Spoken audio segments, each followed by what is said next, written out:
5 марти соли 2026 ба ифтихори рӯзи модар дар донишгоҳи давлатии молия ва иқтисоди тоҷикистон ҷамъомади тарбиявию фарҳангӣ таҳти унвони модар поягузори маърифат фарҳанг ва тамаддуни миллӣ доир гардид. ҷамъомадро ректори донишгоҳ сатторзода бобоҷон абдуҷаббор бо сухани табрикотӣ ифтитоҳ намуда иброз дошт ки таҷлили рӯзи модар на танҳо як санаи идона балки рамзи эътирофи ҷойгоҳи баланду муқаддаси зан дар ҷомеа ва нишонаи сипосгузорӣ аз заҳмату фидокориҳои ӯ мебошад. ба андешаи сатторзода бобоҷон дар фарҳанги миллӣ ва таърихи тамаддуни тоҷик мақоми зан модар ҳамеша баланд арзёбӣ гардидааст. пешвои миллат муҳтарам эмомалӣ раҳмон низ гиромидошти зан модар ва фароҳам овардани шароити мусоид барои фаъолияти онҳоро яке аз самтҳои муҳими сиёсати иҷтимоии давлат қарор дода таъкид намуданд модар муқаддастарин мавҷудоти рӯи замин буда меҳру муҳаббат ва дуои неки ӯ барои ҳар як инсон роҳнамои зиндагист.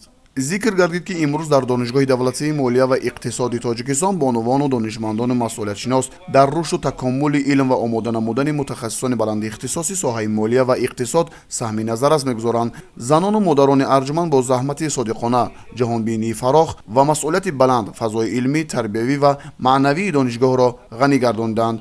ҳузури фаъолонаи онҳо дар раванди таълим ва тадқиқот нишонаи эътимоди ҷомеа ба нерӯи зеҳнӣ ва иқтидори созандаи бонувон мебошад.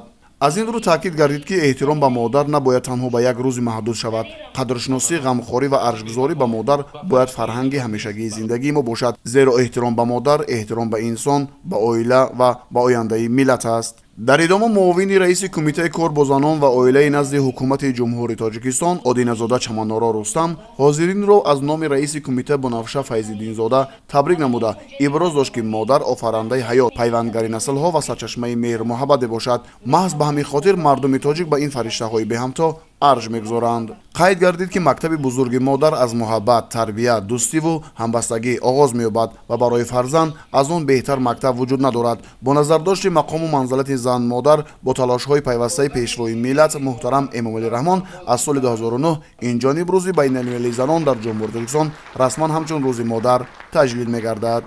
дар фарҷоми чорабинӣ бахшида ба рӯзи модар як қатор устодону кормандони фаъол аз ҷумла шаҳноза ғаффорова, таҳмина умаралиева, карина якубова, нигина мамадризоева, ситора қаюмова, нигина қарахонова, гулрух исмоилова, зарина ҷураева, хайринисо тешаева ва раҷабгул гулова барои фаъолияти пурсамар ва меҳнати софдилона бо ифтихорномаи донишгоҳ қадрдонӣ гардиданд.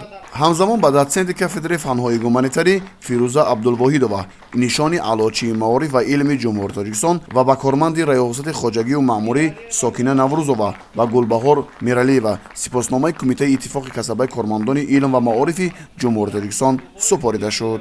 дар анҷоми чорабинӣ аз ҷониби дастаи ҳунарии ҷавонии донишгоҳи давлатии молия ва иқтисоди тоҷикистон барномаи рангини консертӣ иборат аз рақсу суруд, мусиқӣ, шеърхонӣ ва саҳнаачаҳои ҳаҷвию тарбиявӣ дар васфи модар пешниҳод гардид.